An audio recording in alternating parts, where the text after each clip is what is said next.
दोस्तों नमस्कार, मैं हूं आलोक पाठक और आप देख रहे हैं खबर दस्तक। भारतीय जनता पार्टी अयोध्या में चढ़ावा चोरी की बात के जिक्र से ही उसको लगता है बुखार हो जाता है।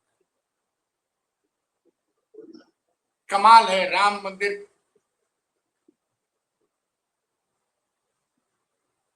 के निर्माण का क्रेडिट लेने के लिए 24 घंटे पागल रहने वाले लोग अब राम मंदिर में चढ़ावा चोरी की घटना की चर्चा बिल्कुल नहीं चाहते। वो नहीं चाहते हैं कि राम मंदिर में चढ़ावा चोरी की चर्चा हो, क्योंकि उससे उनकी राम भक्ति पर सवाल उठ रहा है।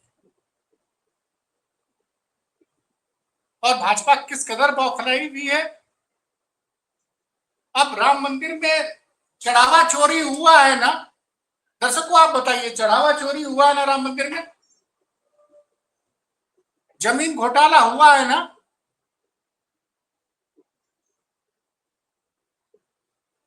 और अयोध्या में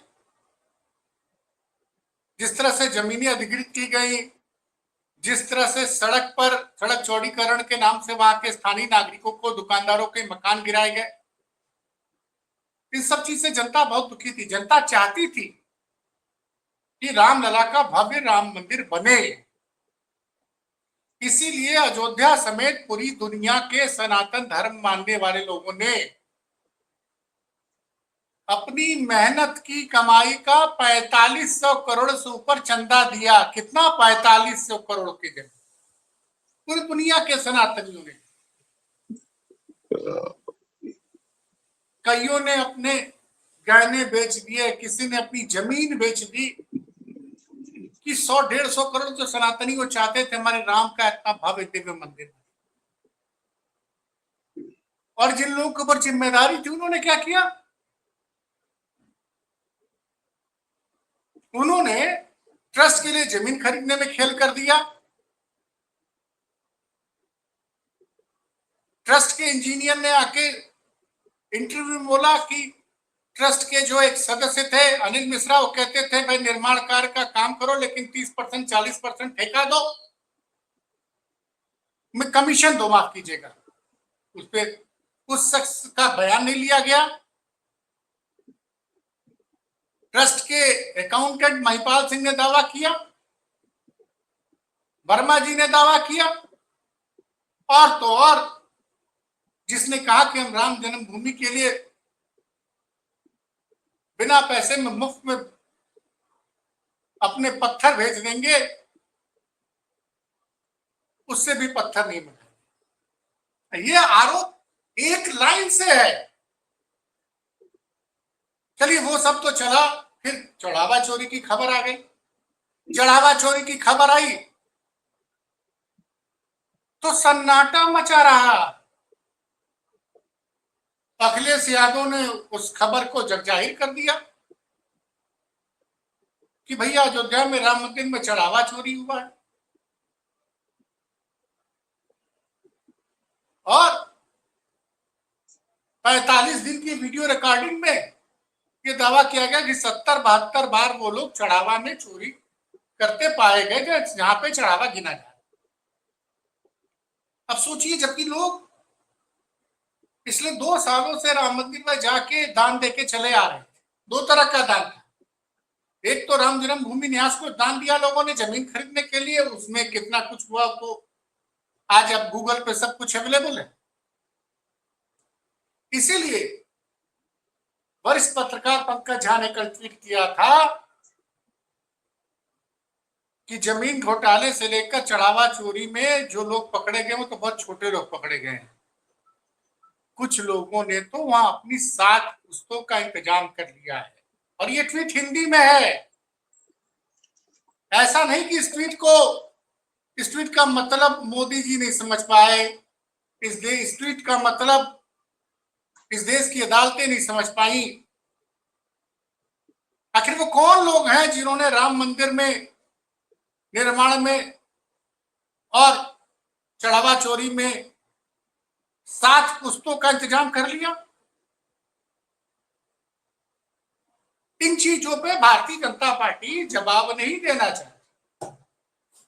पंकज झा भी ट्वीट डिलीट करके भागे नहीं है। उन्होंने कहा कि अगर ईमानदारी से जांच हो जाए तो प्रलय आ जाए, लेकिन उसके बाद एक तो भावनाएं आहत हो जाती है। एक नाटक किया पप्पू यादव ने। पप्पू यादव ने भगवा क्यों पहना, उससे सनातन का अपमान हो गया। वाह भाई वाह। और जो भगवा पहन के रोज रोज झूठ बोले वो सनातन का अपमान नहीं है। जो भगवा पहन के रोज रोज झूठ बोले वो सनातन का अपमान नहीं है। प्रभु श्री राम कह गए थे, रघुकुल रीति सदा चल जाए, प्राण जाए पर वचन न जाए।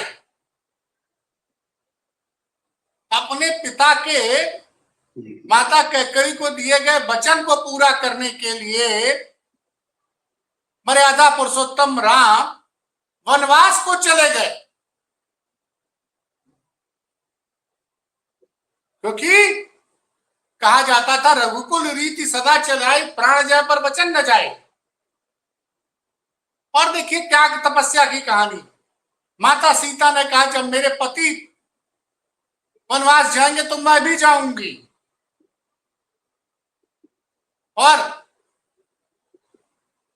भगवान लक्ष्मण ने कहा कि जब भगवान प्रभु श्री राम हमारे आराध्य जा रहे हैं तो मैं छोटा भाई यहां बैठ के क्या करूंगा। भाई साहब वो त्रेता युग था।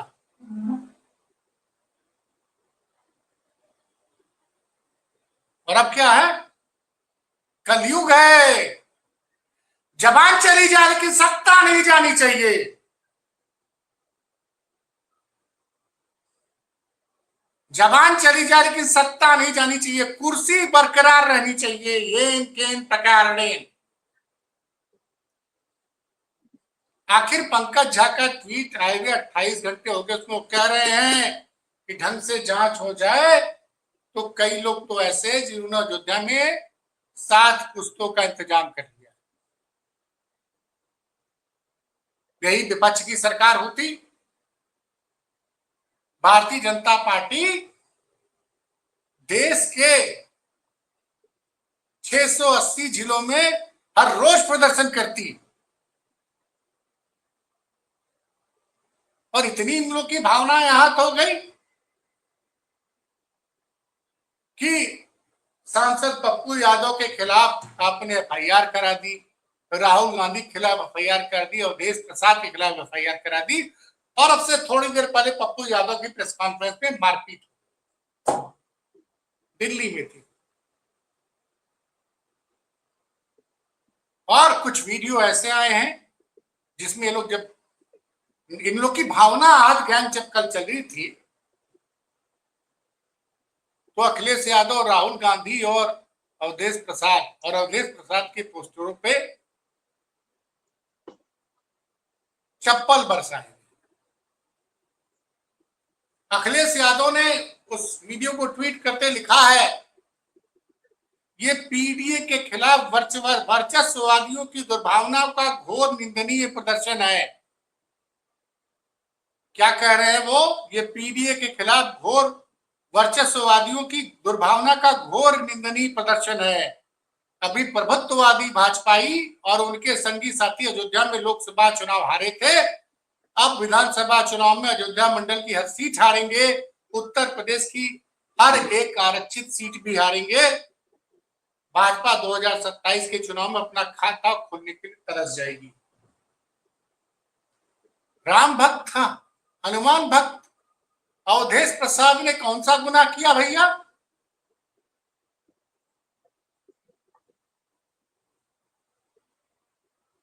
हमारे साथ हैं एडवोकेट कीर्ति निधि पांडे जी, राम भक्त हैं, बड़े मर्माहत हैं उस दिन से जिस दिन से चढ़ावा चोरी की खबर। और गोरखपुर से हैं, गोरखपुर से 125 किलोमीटर भी नहीं है अयोध्या। पांडे जी, ये जो आपके राष्ट्रीय अध्यक्ष जी ने लिखा है,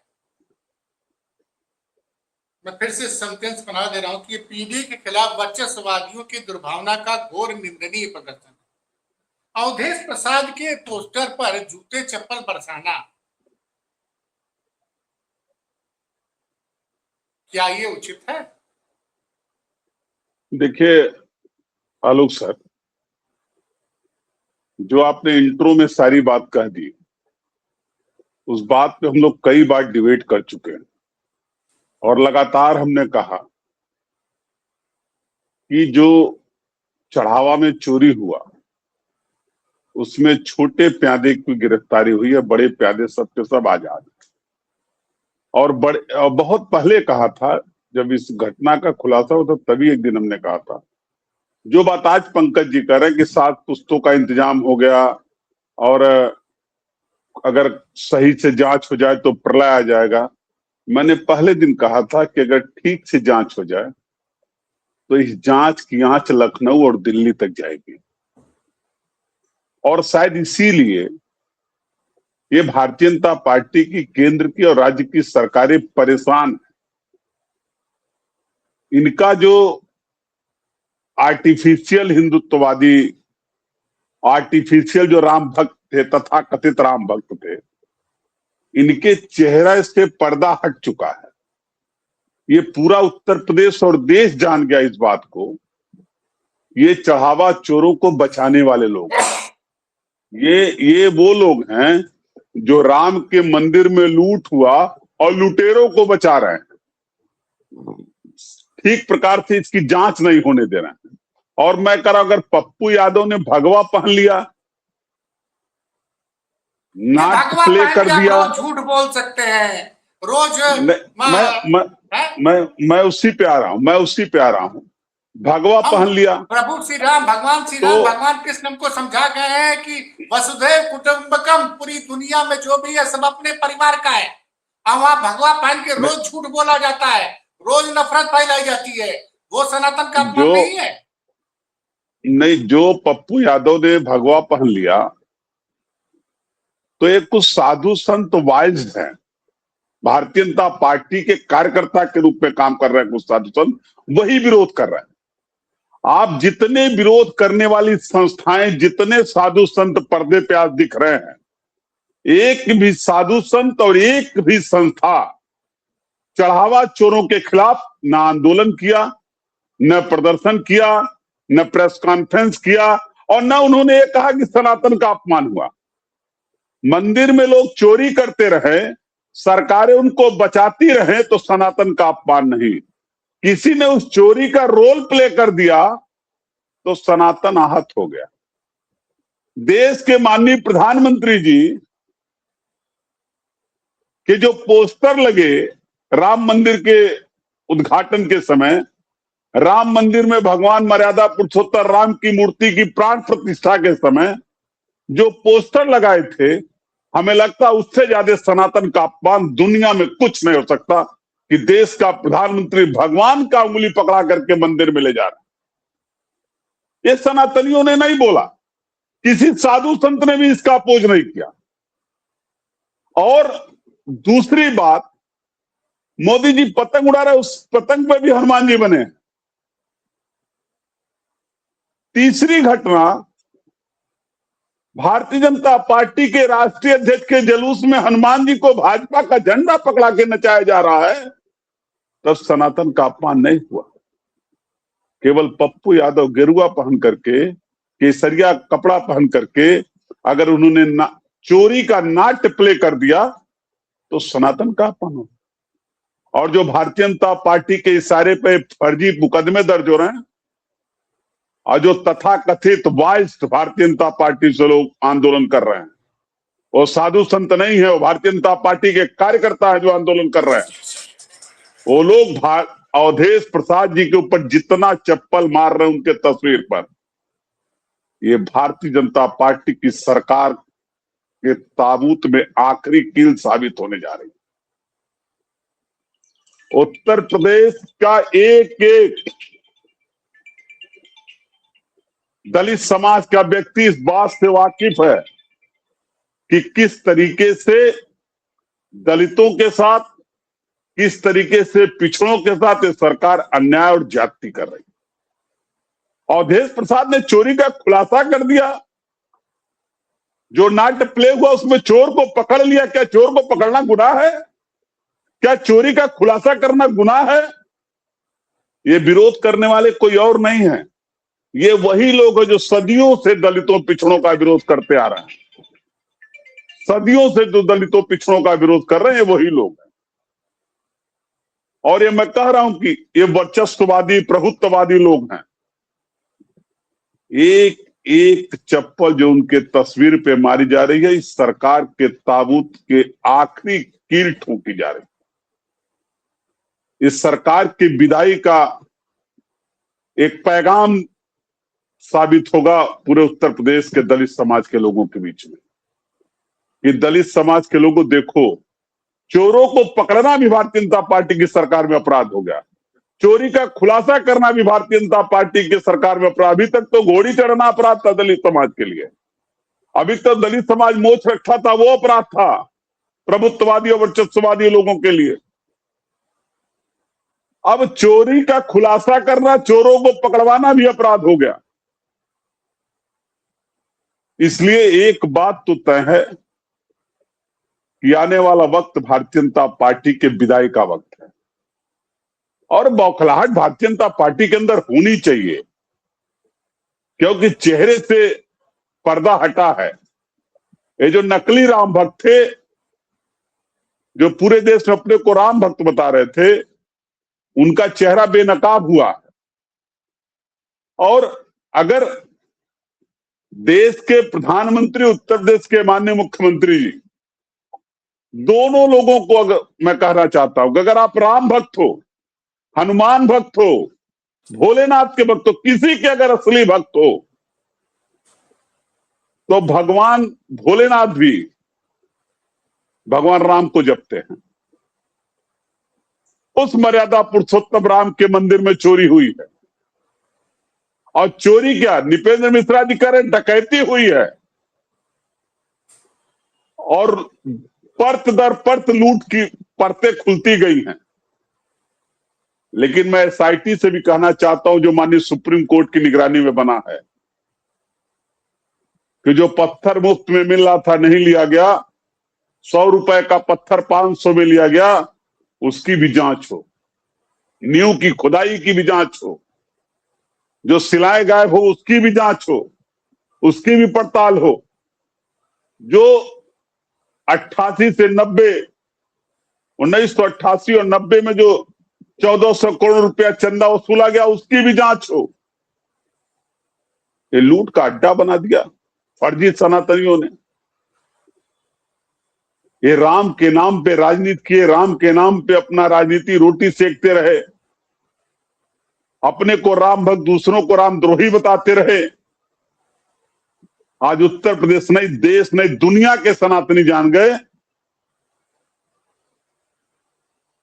ये रामद्रोही यही लोग हैं जो चढ़ावा चोरी करा रहे हैं, चढ़ावा चोरों को बचा रहे हैं, छोटे प्यादों के खिलाफ कार्रवाई करा रहे हैं, और बड़े प्यादों को लखनऊ से लेकर के दिल्ली तक की सरकारें बचाने का काम कर रही।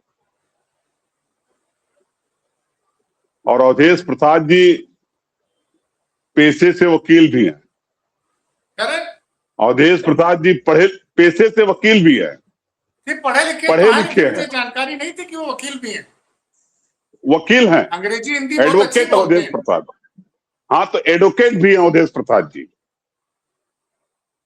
एडवोकेट हैं और पढ़े लिखे हैं।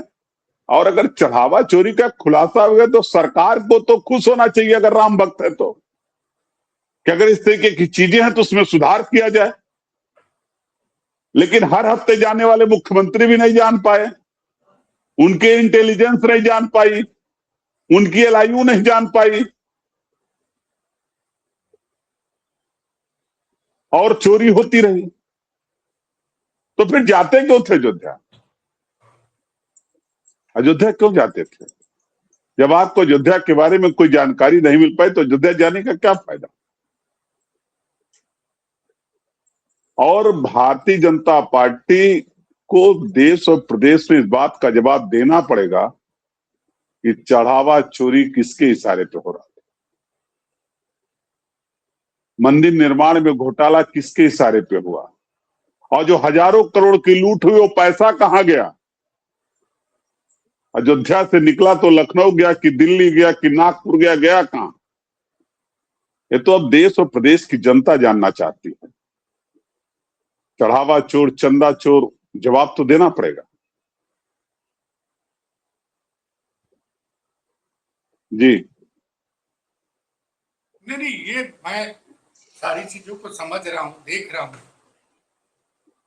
प्रेस कॉन्फ्रेंस में पप्पू यादव के क्यों बवाल किया गया भाई?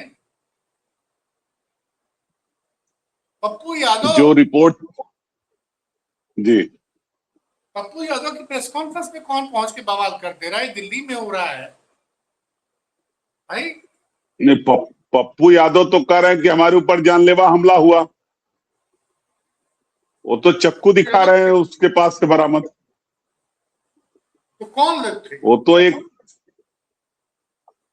ये वाइस दो लोग हैं भारतीय जनता पार्टी के, वाइस हैं भारतीय जनता पार्टी से, वन साइडेड राम भक्त हैं जो चढ़ावा चोरों के साथ खड़े हैं। और दिल्ली जैसे जगह पे सांसद जी के आवास पर पत्रकार वार्ता के दौरान जानलेवा हमला हो रहा। कौन है? ये तो गृह मंत्री जी को जवाब देना चाहिए। क्या है? ये तो गृह मंत्री जी को जवाब देना चाहिए, भारत सरकार के अमित शाह साहब को, कि कानून व्यवस्था कैसे आप संभाल रहे हैं कि सांसद के आवास पे जानलेवा हमला हो रहा है। कौन, क्या मतलब? इसका मतलब कुछ है ही नहीं है। जो चाहे वो, मतलब कानून व्यवस्था ध्वस्त हो चुकी है दिल्ली में। दिल्ली में कानून व्यवस्था अगर होता तो क्या प्रदर्शन के दौरान बेटियों के कपड़े फाड़े जाते? अगर दिल्ली में कानून व्यवस्था होता तो क्या कील वाली काटियों से विद्यार्थियों, नौजवानों को पीटा जाता? अगर दिल्ली में कानून व्यवस्था होता तो जो पायलट गन आतंकवादियों पे चलना चाहिए था वो विद्यार्थियों और नौजवानों पे चलता। क्या कानून व्यवस्था रहता इनकी सरकार में, क्या बिहार में विद्यार्थियों पे AK-47 चलाई जाती? ये भारत सरकार के गृह मंत्री जिस तरीके से डिवाइडर्स पे करंट लोहे में दिए गए, जिस तरह जो लाठी थे जिसमें कील लगे थे उसमें करंट से लगाने का प्रयास हुआ, ये पूरी तरीके से कानून व्यवस्था दिल्ली की ध्वस्त है। न विद्यार्थियों को न्याय मिल पा रहा, न बेटियों को न्याय मिल पा रहा है, और न जो पीड़ित पुलिस के लोग हैं न उनको न्याय मिल पा रहा है। ये सरकार किसी को न्याय देने में सक्षम नहीं है। पूरी तरह दिल्ली की कानून व्यवस्था फेल्योर है। लेकिन मेरा तो समझना चाह रहा हूं कि भाई इतना ज्यादा क्या कर दिया पप्पू यादव का? अपराध क्या है? अच्छा, दूसरा, पांडे जी आप तो एडवोकेट है, पप्पू यादव की आपराधिक कुंडली शेयर की जा रही है कि इनके ऊपर ऐसे इतने अपराध हैं, और तमाम लोग ये दावा किया जा रहा है कि लालू यादव के जंगल राज की वजह से पप्पू यादव को सजा नहीं। ठीक है, भारत का कानून क्या कहता है कि मुकदमा, किसी अपराध का मुकदमा दर्ज हो गया तो अपराध तो नहीं मानती। जब आपको किसी मामले में सजा होती है और सजा 2 साल से ज्यादा होती है, तब आपकी लोकसभा विधानसभा की सदस्यता जा सकती है। ये जो पत्रकार लोग कूद रहे हैं पप्पू यादव की आपराधिक कुंडली लेके, उनके हलफनामे में जिन्होंने लिखा है, तो मेरा सवाल ये है कि भाई लालू यादव और राबड़ी यादव तो 2005 के बाद बिहार के मुख्यमंत्री बने ही नहीं। 2005 से 2026 तक या तो नीतीश कुमार बिहार के मुख्यमंत्री रहे हैं, या बीच में 11-12 महीने के लिए जीतन राम मांझी, और मार्च से अब सम्राट चौधरी। कभी भी आरजे, और ठीक है 2-4 बीच में 2 बार, एक बार 15 से 17 तक और एक बार 22 से लेकर 24 तक, 2 बार आरजेडी वाले उस सरकार में गठबंधन में। इन 21-22 सालों में भारतीय जनता पार्टी की सरकारों ने क्यों नहीं पप्पू यादव की केसों में पूरी जांच पड़ताल करा के उनको अगर सबूत थे तो आप केस को तेजी से चलाते और अदालत में सजा दिला देते? किसने रोका है? नहीं नहीं, देखिए और लालू लीगली यादव को प्रक्रिया अपने तो ही इसके लिए है। दोषी ठहरा रहा हो। अब तो लालू यादव भाई 2005 के बाद तो आरजेडी की कभी सरकार ही नहीं बनी बिहार में। देखिए लीगल लीगल प्रक्रिया तो यही है कि अगर किसी के खिलाफ मुकदमा है तो सरकार उसकी पैरवी करे, चार्जशीट दाखिल करे, सबूत पेश करे, कोर्ट में उसको सजा करा दे। लीगल प्रक्रिया है। लेकिन अब तो ये परंपरा चल गई कि मोदी जी से कोई सवाल पूछेगा तो नेहरू जी पे आरोप लगाते हैं। जरा आप ये भारतीय जनता बताइए, आप पार्टी, लोग तो गोरखपुर के रहने वाले हैं, योगी आदित्यनाथ पे कुल कितने मुकदमे थे जिन्होंने वापस लिए, और किस किस अरे अपराध के मुकदमे हमको थे? कई गंभीर मुकदमे थे, लूट के मुकदमे थे, हत्या के मुकदमे थे, बलवा के मुकदमे थे, कई मुकदमे उनके ऊपर दर्ज। एक सिपाही थे अगर सत्य पप्पू प्रकाश यादव भी यादव, बिहार के मुख्यमंत्री बन जाते तो शायद उनकी सरकार उनके मुकदमे वापस ले लेती। अगर सरकार उनके मनमाफी बन जाएगी तब भी उनके मुकदमा वापस ले लिया जाएगा। तो ये परंपरा चल गई। अभी तो सम्राट चौधरी अपना वापस लें। अगर उत्तर प्रदेश के मुख्यमंत्री जी ने अपना मुकदमा वापस ले लिया तो सम्राट चौधरी साहब के ऊपर भी कई मुकदमे हैं बिहार के मुख्यमंत्री पर, तो सिर्फ वो भी अपने योगी जी मुकदमे पर वापस मुकदमे ले लें। वापस नहीं हुए, इनके उप मुख्यमंत्री केशव मौर्य के खिलाफ भी मुकदमे वापस लिए गए। जितने लोग हैं इन सरकार में, माननीय मुख्यमंत्री जी, केशव मौर्य जी, सबके मुकदमे वापस हुए। और यही बात तो मैं कह रहा हूं कि जो लोग केस हिस्ट्री बता रहे हैं, केस हिस्ट्री बनाने के बजाय, और देखिए सरकार में जनता दल भले कभी शामिल नहीं हो, लेकिन मुख्यमंत्री नीतीश कुमार ही रहे हैं। जेडीयू की मैं यही सरकार मैं कह रहा हूं। 2005 से, देखिए हाँ, 2005 से लेकर के और मार्च तक, मार्च 26 तक ये जेडीयू की सरकार रही, और मैक्सिमम टाइम नीतीश कुमार जी रहे, मैक्सिमम टाइम। तो कार्रवाई करा देते पप्पू यादव के खिलाफ। ये जो तथाकथित मीडिया हाउस है, जो तथाकथित पत्रकार हैं, वो केस हिस्ट्री दिखा रहे हैं। केस हिस्ट्री तो वो अपने एफिडेविट में लिख के दिए होंगे। अगर एक भी छोड़े होंगे और किसी को पता लग जाएगा तो उनके खिलाफ मुकदमा करके लड़ेगा, उनकी सदस्यता खारिज कराने के लिए लड़ेगा। तो इसीलिए अब हमने तो बहुत सी पत्रकार चीजें, अब इसीलिए तो हम बहुत सी चीजें पारदर्शी बना दी गई। पारदर्शी हाँ, इसलिए बन गया कि आप खुद अपना भर दीजिए, कितने केस हैं, पत्नी का नाम क्या है, कितनी प्रॉपर्टी है, उसमें कोई गलत एविडेंस मिलेगा, कोई उसको साबित कर दिया आपके खिलाफ तो तो सदस्यता स्वतः सदस्यता चली चली। जाएगी, और गलत एफिडेविट देने में मुकदमा अलग होगा। आप देखिए कि इस कानून के आने के बाद कितने लोग जो अपने पत्नी का नाम नहीं शो कर रहे थे एफिडेविट में, अब लोग पत्नी का नाम शो करने लगे। प्रधानमंत्री जी भी पत्नी का नाम भरते हैं अपने। कब से ये बदलाव हुआ? हमको जानकारी जहां तक मेरी है 2014 से शायद इम्प्लीमेंट हो रहा है। बाकी चीज दुबे जी आ गए, एकदम क्लियर चीजें बताएंगे, वरिष्ठ पत्रकार हमारे यहाँ। भाई एग्जैक्ट मैं नहीं बता पा उमाशंकर रहा हूँ, जी, लेकिन ये 2014 से संभवतः है। उमाशंकर ये बताइए कि एक पप्पू यादव ने एक लघु नाटिका की राम मंदिर चढ़ावा चोरी को लेकर संसद के सामने, संसद के मकर द्वार के पास। उसमें अवधेश प्रसाद ने, जब वो चढ़ावा चोरी करते भागते जा रहे हैं तो अवधेश प्रसाद ने उनको पकड़ा, राहुल गांधी वहां थे। इस पे कुछ लोगों की भावनाएं आहत हो गई कि पप्पू यादव भगवा कपड़ा पहन के क्यों आए, पुजारी बन के क्यों बैठे, और मुकदमे दर्ज किए। ठीक है, भावनाएं आहत हो गई, मुकदमे दर्ज हो जाए। उसके बाद अवधेश प्रसाद के पोस्टर पर जो जलूस निकल रहा है, उन जलूसों में अवधेश प्रसाद के पोस्टरों पर चप्पल और जूते बरसाए जा रहे हैं। तो आपको क्या लग रहा है भाई, कोई आदमी अगर उन्होंने एक पुजारी का रोल कर दिया नाटक में तो उससे भावनाएं आहत हो गई?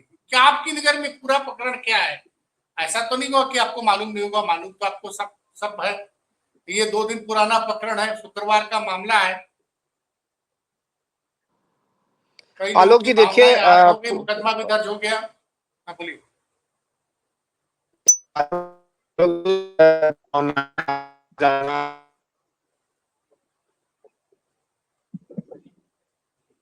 शंकर जी जरा आवाज अपनी देख लीजिए। लेकिन अब आलोक जी देखिए, ना आहत हो जाए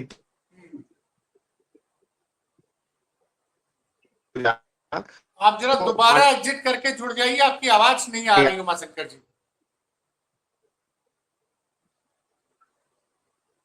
उमाशंकर जी आप दोबारा जुड़ जाइए एग्जिट करके, आपकी आवाज नहीं आ रही है, बीच में कुछ नेट में प्रॉब्लम है, नेट का इशू लग रहा है। या उमाशंकर जी सच बोल रहे होंगे तो नेट का इशू आना ही है। उमाशंकर जी सच ही बोलेंगे। हाँ, कुछ ही पत्रकार हैं जिसके वजह से पत्रकारिता जिंदा है।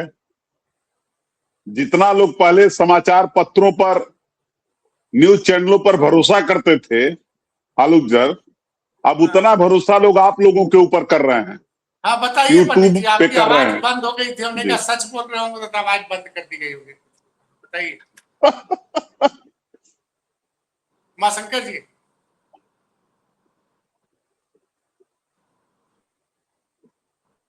नहीं आ रहे बोलिए आवाज सर। पे। आवाज आ नेट रही का है मेरी? इशू है। अब आ रही, आ रही, अब आ रही, बोलिए। आपको हमारी आवाज मिल रही है?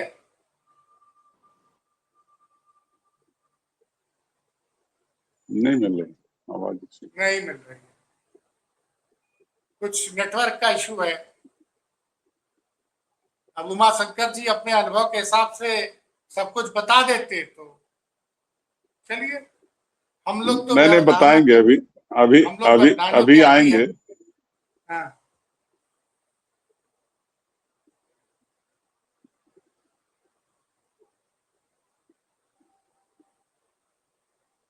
हम लोगों को कम संसाधन में लोगों तक अपनी बात पहुंचानी है, हाँ बोलिए तो उमाशंकर जी। व्यवधान तो बर्दाश्त करना ही पड़ेगा।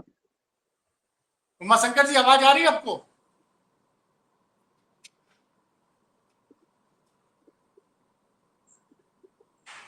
ओ, आलोक जी आवाज क्या हमारी आ रही है? अब आ रही, बोलिए, आप बोलिए, आपकी आवाज आ रही है। पांडे जी मेरी आवाज क्या पहुंच रही है क्या? हाँ जी आ जी रही आ है, रही आ है, रही आ है। रही है सर, आ रही है। आलोक जी आपकी आवाज शायद हमारे तक नहीं पहुंच पा रही है, लेकिन जो आपने सवाल किया था, मेरा ये मानना है कि भगवा कपड़ा कोई पहन ले या कोई राजनीति में सांकेतिक नाटक करता है, तो मुझे नहीं लगता है किसी की भावना इस पे आहत होनी चाहिए। अगर भावना आहत होनी चाहिए थी तो जो चंदा चोरी हुआ था उस पर होनी चाहिए थी। अब राजनीतिक मुकदमे कैसे दर्ज होते हैं, अभी आप चले जाइए, आप राजधानी लखनऊ में रहते हैं, यही एलडीए में कल एक 7.5 लाख रुपया घूस लेते एक जेई और उनके सुपरवाइजर और टीम गिरफ्तार हुई है। महासमिति लगातार आरोप लगाती रही है। अगर आप चले जाइए इनके भ्रष्टाचार के खिलाफ एफआईआर करने, तो एफआईआर दर्ज नहीं होंगे। तो कहने का मतलब राजनीतिक मुकदमे अलग तरीके से होते हैं, भावनाएं राजनीतिक रूप से कैसे आहत हो जाती हैं ये भी एक अलग विषय है। लेकिन आ, उन्होंने अगर जिस तरीके से प्रदर्शन किया, ये भी एक राजनीति है, 2027 का चुनाव है, वो हम उस पर नहीं जाना चाहेंगे कि क्यों उन्होंने किया। लेकिन हाँ, विपक्ष है तो करेंगे क्या? वो सराहना करेंगे, चंदा चोरी की तारीफ करेंगे। क्या आप इस तरह की उम्मीद रखते हैं? क्या उन्होंने जो एसआईटी बनाई या रिपोर्ट आ गई, विपक्ष उसकी सराहना करते हुए सरेंडर कर जाए कि भाई बहुत सराहनीय कार्य, और अब हम इससे किनारे करते हैं और आपको वॉकओवर देते हैं, निर्विरोध आप सत्ता फिर से बना लीजिए? क्या ऐसा उम्मीद करते हैं क्या राजनीति में? और मीडिया का रोल भी बड़ा महत्वपूर्ण होता है, क्योंकि आपने देखिए, देखने में आलोक जी बड़ा अच्छा लग रहा था, वो भगवा पहने हुए थे और अवधेश प्रसाद जिस तरीके से अपने सर पर एक पूरा चंदा का जो रखा हुआ था लेकर के टहल रहे थे, उसमें मैंने देखा संजय सिंह जो है उसमें दक्षिणा यानी चंदा भी डाल रहे थे। तो ये सब विजुअली तो ठीक लग रहा था, इससे आहत भावना कैसे होगा ये मेरे समझ से परे है। अगर एज ए पत्रकार हमसे पूछा जाए तो इसमें राजनीतिक मुकदमे भले हो सकते हैं, किसी की भावना आहत हो सकती है, लेकिन भावना चंदा चोरी पर क्यों नहीं हुई? क्या आप चंदा चोरी के मामले में एफआईआर दर्ज किया गया? बहुत से लोगों ने आवेदन दिया, तो जो रियल घटना हुई उसमें तो एफआईआर नहीं दर्ज हुई। तो बहुत से ऐसे सवाल हैं जो चुनावी हो सकते हैं, लेकिन अगर व्यवहारिक रूप से देखा जाए आलोक जी, तो वो उचित नहीं है इस तरह की चीजों में एफआईआर दर्ज करना। और कोई कपड़ा किस कलर का पहनेगा वो व्यक्ति का स्वतः अपना उसका विवेक है, उसका अधिकार है। हमको ग्रीन पहनना है कि पीला पहनना है, आजकल बहुत से लोग तो दिन के हिसाब से कपड़ा पहनते हैं। तो मुझे नहीं लगता पांडे जी कपड़ा पहनने में कोई ऐतराज है और किसी को ऐतराज होना चाहिए। सर देखिए, आप जो बात आप कर रहे हैं, मैंने कहा आलोक सर से पहले ही, आप थोड़ा लेट जुड़े हैं हम लोगों से। मैंने कहा कि जिन लोगों की भावनाएं आज आहत हो गई, उनकी तब भावनाएं नहीं आहत हो पाई जब मोदी जी भगवान राम का हाथ पकड़ के उनको मंदिर की तरफ ले जा रहे थे, प्राण प्रतिष्ठा के दौरान जो पोस्टर अयोध्या में लगाए गए, तब उनकी भावना नहीं आहत हुई कि एक सामान्य इंसान भगवान राम को मंदिर में पहुंचा रहा है और गाना बन गया जो राम को लाए हैं। अरे राम हमको लाए हैं, राम को कोई नहीं लाया। तब किसी की भावना नहीं आहत हुई। अरे नितिन पांडे जी नवीन अभी जी के 4 दिन जुलूस पहले में, नितिन नवीन जी के जुलूस में हाँ, हनुमान जी नितिन आगे। नवीन जी के जुलूस में हनुमान जी आगे आगे डांस कर रहे थे भाजपा का झंडा लेके, तब किसी साधु संत का, किसी सनातनी के भावना आहत नहीं हुआ। एक मोदी जी पतंग उड़ा रहे हैं, उसमें भी हनुमान जी बने हैं, तब किसी सनातनी की भावना आहत नहीं हुई। ये जिसकी भावना आज आहत हुई है, ये चढ़ावा चोरी पे नहीं बोले। एक भी संत, एक भी संगठन चढ़ावा चोरी पे बोलने को तैयार नहीं हुआ। किसी ने सरकार से मांग भी नहीं किया कि चढ़ावा चोरी के खिलाफ मुकदमा दर्ज किया जाए।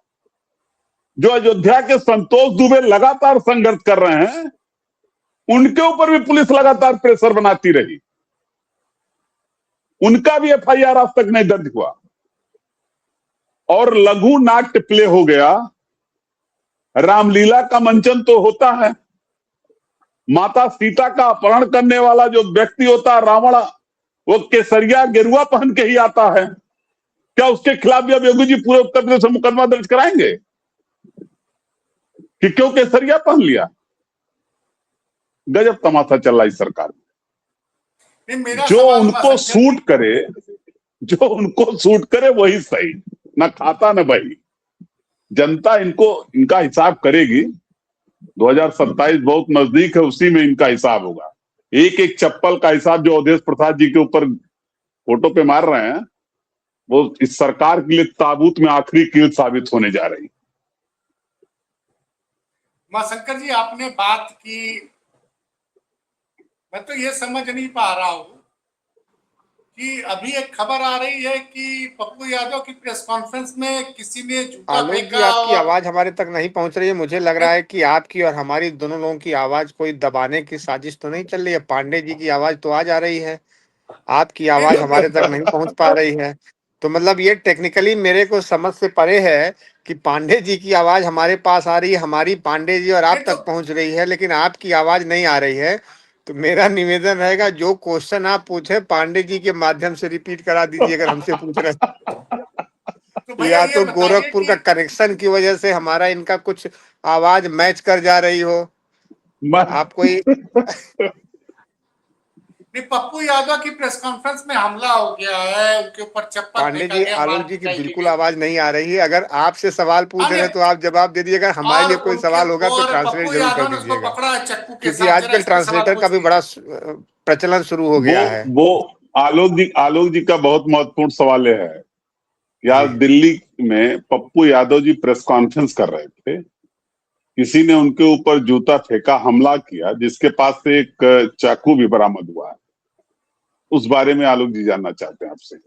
देखिए, सबसे पहली चीज है कि एलआईयू क्या कर रही थी। अगर कोई प्रेस कॉन्फ्रेंस होती है तो उसमें पत्रकार बुलाए जाते हैं। उसमें आपको पांडे जी, आलोक जी को भी याद है कि सभी राजनीतिक दल के जो पार्टी कार्यालय हैं या उनके जो प्रेस कॉन्फ्रेंस होती, इनकी इंफॉर्मेशन एलआईयू को होती है। और लोगों को पता हो ना हो, मैं आपको बता दूं कि कभी भी चाहे सत्ता हो या विपक्ष हो, एलआईयू की पूरी निगरानी रहती है कि उसमें उनकी टीम बैठी हुई होती है और उस प्रेस कॉन्फ्रेंस को पूरी कवर करके मीडिया बाद में रिपोर्ट करती है, शासन सिस्टम तक वो एलआईयू की टीम पहुंचाती है कि आज अमुक नेता ने ये बातें कही और ये रहा। अब सवाल है कि उनकी सिक्योरिटी के साथ किस तरीके से खिलवाड़ हुआ, वहां पर कैसे वो व्यक्ति पहुंच गया। बहुत से ऐसे सवाल है जो लॉ एंड ऑर्डर को लेकर के होते हैं और सरकारों की जिम्मेदारी होती है, सत्ता हो या विपक्ष हो। अगर कोई प्रेस कॉन्फ्रेंस कर रहा है, कोई इस तरह की घटनाएं वहां हो रही हैं, तो जिम्मेदारी गवर्नमेंट की होती है और उनकी एलआईयू का फेलोवर है। आलोक जी। ये कब तक चलेगा? एक खबर और थी आज की भाई, कल से विधानसभा का सत्र है। अब दोनों लोगों से सवाल है, 4 दिन का सत्र रखा गया है। उमाशंकर जी, क्या यह न्यायोचित है कि विधानसभा का मानसून सत्र 4 दिन के लिए रखा जाए? मेरा सवाल कीर्तिनिधि पांडे जी आप पहले पहुंचा दीजिए, फिर आप भी इसी सवाल का जवाब दे दीजिए। सर, आलोक जी जानना चाह रहे हैं कि विधानसभा का सत्र केवल 4 दिन का बुलाया गया है, तो क्या ये उचित है कि मानसून का सत्र केवल 4 दिन के लिए उत्तर प्रदेश की विधानसभा का बुलाया गया? देखिए, ऐसा है सर, ये आप लोग चलने तो देंगे नहीं सदन को, ये तो पहले से तय है। तो सरकार जो एक विधायी कार्य होता है उसको पूरा करके और कोशिश करेगी कि जो उनके जो जरूरी उनके काम काज हैं उसको जरूर पूरा करें। चूंकि आप लोग चंदा चोरी से लेके तमाम तरह के जो मुद्दे हैं उसको लेकर के सदन में, विधानसभा में आप हंगामा करने ही वाले हैं। ये पुरानी परंपरा रही है विपक्ष की। तो कई बार ऐसी परिस्थितियों में, चूंकि देखिए ये चुनावी साल है, चाहे हम बजट की बात करेंगे या सदन की बात करेंगे, सदन में जो कुछ होगा। दूसरी चीज, अब तो सदन पूरा लाइव टेलीकास्ट होता है। पहले जमाना यह था, मैं खुद दूरदर्शन में था और मेरे ही कार्यकाल में वहां लाइव टेलीकास्ट शुरू हुआ था। पहले लाइव नहीं होता था। पहले क्या होता, दूरदर्शन की टीम जाती थी, कुछ रिकॉर्ड करती थी, कुछ पोर्शन उसको अपने हिसाब से न्यूज या प्रोग्राम के हिसाब से वो टेलीकास्ट करती थी। अब पूरा कार्यक्रम लाइव होता है, इसमें विपक्ष को पूरा फुटेज भी मिलता है। और शायद ये भी एक बहुत बड़ा कारण है कि जब दूरदर्शन लाइव करता है तो सारे प्राइवेट चैनल भी उन्हीं से उसको स्टोरी उठाते हैं और वो भी लाइव करते हैं और अगले दिन अखबारों की सुर्खियां बनती हैं। तो बहुत से ऐसे कारण होते हैं जब सरकार, हालांकि कई बार जो कानून हम लेके खुद आते हैं, जैसे कांग्रेस की अगर हम बात करें तो आरटीआई लेके आई, और आरटीआई लेके आई तो बहुत से भ्रष्टाचार के मामले खुल के सामने आए। ये भी बीजेपी सरकार नहीं आने के बाद ये लाइव टेलीकास्ट का कार्यक्रम शुरू किया और विधानसभा से सीधा प्रसारण दूरदर्शन के माध्यम से जाता है। अब वो जाता है तो जनता तक पहुंचता है। अब सदन में आप कोई भी आवाज उठाएंगे, खासकर विपक्ष, सरकार की जवाबदेही, चूंकि जिम्मेदारी होती है जवाबदेही विपक्ष के सवालों की, लेकिन विपक्ष हमलावर होता है और निश्चित तौर पे होना चाहिए। विपक्ष की भूमिका है, आप अच्छा काम करें, हो सकता है उस पर कोई मुद्दा ना सामने आए, लेकिन अगर कहीं थोड़ी सी भी सरकार की कमी है तो विपक्ष उसमें हमलावर होगा। तो ये एक भी एक बहुत बड़ा कारण है। और दूसरी चीज मैं बताऊं, अगर सदन की पूरी प्रक्रिया को उठा के देखिए तो पहले विधानसभाएं जिस तरीके से चला करती थी वो धीरे धीरे अब कम होने लगी हैं। अब विधानसभा जो सत्र है वो कम होने लगा है, छोटा होने लगा है। या कहीं ना कहीं जो मुद्दे हैं, जनहित के मुद्दे हैं, जो विधायक जो चुन करके आते हैं अपने क्षेत्र की समस्याओं को जो सदन में उठाते हैं, तो निश्चित तौर पर उसका सरकार का जवाबदेही होती है, सरकार उस पर जवाब देती है और जनता जनहित के कल्याणकारी कार्य भी होते हैं। देखिए, जब एक दिन दो दिन विपक्ष हंगामा भी करता है किसी मुद्दे पर, उसके बाद सदन एक निरंतर प्रक्रिया के हिसाब से चलती है। मुद्दों के हिसाब से 2 घंटे के लिए, 1 घंटे के लिए वॉकआउट हो जाता है। कभी हम सदन से निकलते हैं, फिर आके सदन में बैठ जाते हैं। किसी व्यक्ति विशेष, किसी व्यक्तिगत मुद्दे या किसी नीतिगत मुद्दे का हम विरोध करते हैं अगर विपक्ष, तो उसके बाद सदन से वो वॉकआउट करते हैं, फिर जाके सदन में बैठते हैं और जनता का सवाल उठाते हैं, क्योंकि इसीलिए चुन करके आप आए हैं। और महत्वपूर्ण भूमिका इसमें विपक्ष की होती है, क्योंकि सरकार तो जवाबदेही के साथ साथ उनको उसका क्रियान्वयन करना होता है। लेकिन अगर सदन जब छोटा होगा तो निश्चित तौर पे जो विधायक चुन के गए हैं वो अपनी बात सदन में नहीं रख पाएंगे। सत्ता दल का आमतौर से देखा जाता है तो कुछ मुद्दे सवाल आते हैं, लेकिन विपक्ष हमलावर रहता है हमेशा, सरकारें कोई भी रही हो। लेकिन अगर विपक्ष अपना सवाल नहीं उठाएगा या सरकार के लोग भी, जो सत्ता दल के जो विधायक हैं, अपने क्षेत्र की समस्याएं अगर सदन में नहीं उठाएंगे तो ध्यान आकृष्ट सरकार का नहीं होगा, तो निश्चित तौर पर नुकसान सिर्फ और सिर्फ जनता का होगा।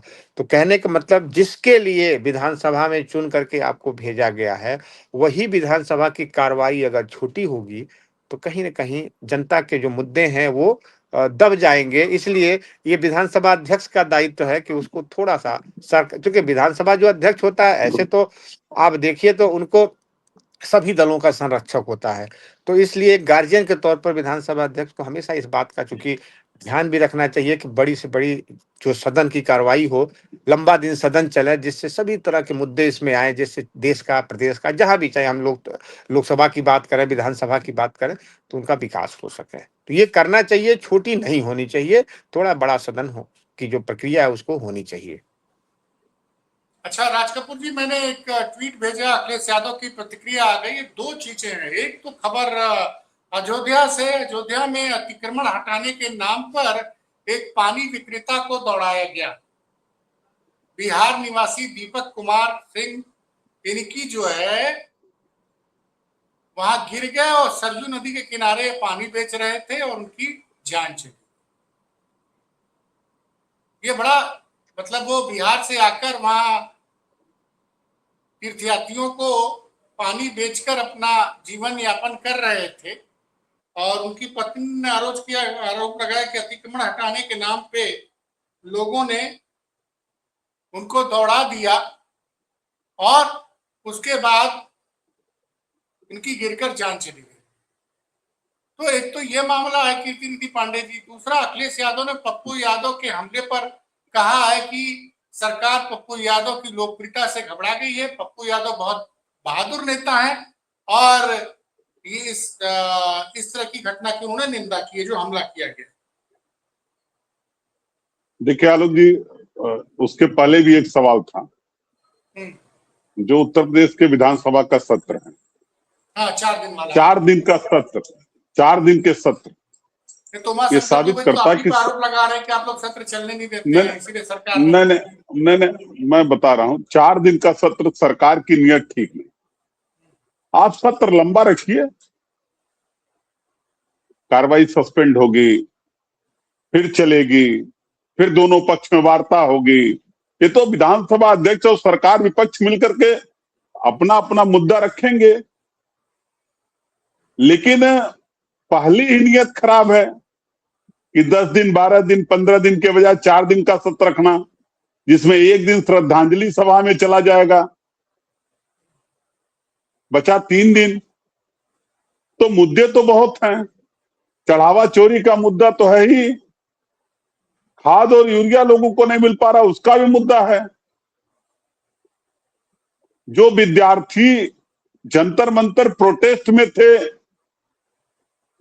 जिनको भारतीय जनता पार्टी ने कमिटमेंट किया है कि हम आपके खिलाफ कोई कार्रवाई नहीं करेंगे, वो जेएनजी हो चाहे जेन अल्फा हो, पुलिस पहुंच के उनके ऊपर प्रेशर बना रही है, उनको हड़गा रही है, उनके ऊपर दबाव बना रही है। अभी तो एक छोटा सा मसला आया था, किसी जनपद का था, वो स्कूल में पंखे नहीं थे, फतेहपुर, और विद्यार्थियों ने आंदोलन कर दिया और जो सबसे आगे लड़का था उसको पुलिस पहुंच करके उसके ऊपर प्रेशर बना रही है, उसको हड़का रही है। ये क्या यही लोकतंत्र चलाना चाहती है भारतीय जनता पार्टी? भारतीय जनता पार्टी डरी और सहमी है। वो जानती है कि विपक्ष पूरी मजबूती के साथ, एक तरफ चढ़ावा चोरी का सवाल, दूसरी तरफ विद्यार्थियों के उत्पीड़न का सवाल, तीसरे किसानों को हो रही समस्याओं के निदान को लेकर के सदन में अपनी बात मजबूती से रखेगा। उसका कोई जवाब भारतीय जनता पार्टी के पास नहीं, इसलिए वो सदन का सत्र छोटा रखना चाहते हैं। दूसरी बात, अयोध्या पे आते हैं। अयोध्या पे केवल अयोध्या की घटना नहीं, हमें लगता है इस तरीके की कई घटनाएं पूरे देश के अलग अलग जगहों से आती है। व्हाट्सएप ऑन रखिए, व्हाट्सएप पे हम बोलते रहेंगे, कुछ नहीं करेगा। अलग अलग जगहों पे इस तरीके की कई घटनाएं आई हैं। कहीं तेल फेंक देना किसी के ऊपर, कहीं किसी के ऊपर लाठी चला देना, कहीं किसी बेटी के साथ दुर्व्यवहार कर देना। इस तरीके की एक गाइडलाइन जारी होनी चाहिए। देखिए, सड़कों पे ठेला कौन लगाता है? जो गरीब तबके के लोग हैं, वो अपना जीवन यापन करने के लिए सड़क के किनारे ठेला लगाते हैं, फुटपाथ पे रख करके अपना सामान बेचते हैं। ये अतिक्रमण हटाने वाले जो नगर निगम के कर्मचारी हैं, ये केवल अयोध्या की घटना नहीं, गोरखपुर से लेकर के गाजियाबाद तक ये लगता है कि अतिक्रमण हटाने नहीं, ये गुंडाई करने जा रहे हैं। और उसी का परिणाम है कि दिलीप कुमार सिंह की हत्या हो गई। आज वो परिवार बेसहारा हो गया, छोटे छोटे बच्चे उसके पास है, बीवी उसकी विधवा हो गई, कौन उसका सहारा बनेगा? मैं तो आपके चैनल के माध्यम से मांग करता हूं कि उस परिवार की आर्थिक मदद होनी चाहिए पूरी तरीके से। और वो महिला लगातार आरोप लगा रही है, आलोक जी, वीडियो आप देखेंगे तो उसमें कि पुलिस की लापरवाही से मेरे पति का डेथ हो गया। पुलिस चाहती तो नहीं होता, पुलिस बचा सकती थी। तो इसलिए इस तरीके की कार्रवाई में जो लोग शामिल हैं उनके खिलाफ भी कार्रवाई होनी चाहिए और उस परिवार की पूरी तरीके से आर्थिक मदद होनी चाहिए।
हेलो, हाँ, एक फोन आ गया था बहुत महत्वपूर्ण, इसलिए जी मैं जी थोड़ा उस फोन को रिसीव करने लग गया था।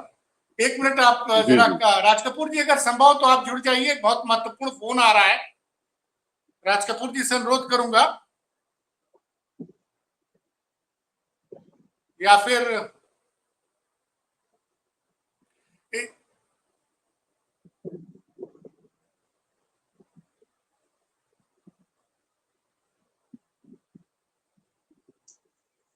सारा सवाल जवाब तो हो ही गया है। चलिए सर, फिर इस डिबेट को यही खत्म करते हैं, मिलते हैं फिर किसी बड़ी चर्चा के साथ। बड़ी संख्या में दर्शक जुड़े थे, उन सभी का बहुत बहुत धन्यवाद। उमाशंकर दुबे भी जुड़े तो उनका भी बहुत बहुत धन्यवाद। कीर्ति निधि पांडे जी भी जुड़े तो उनका भी बहुत बहुत धन्यवाद।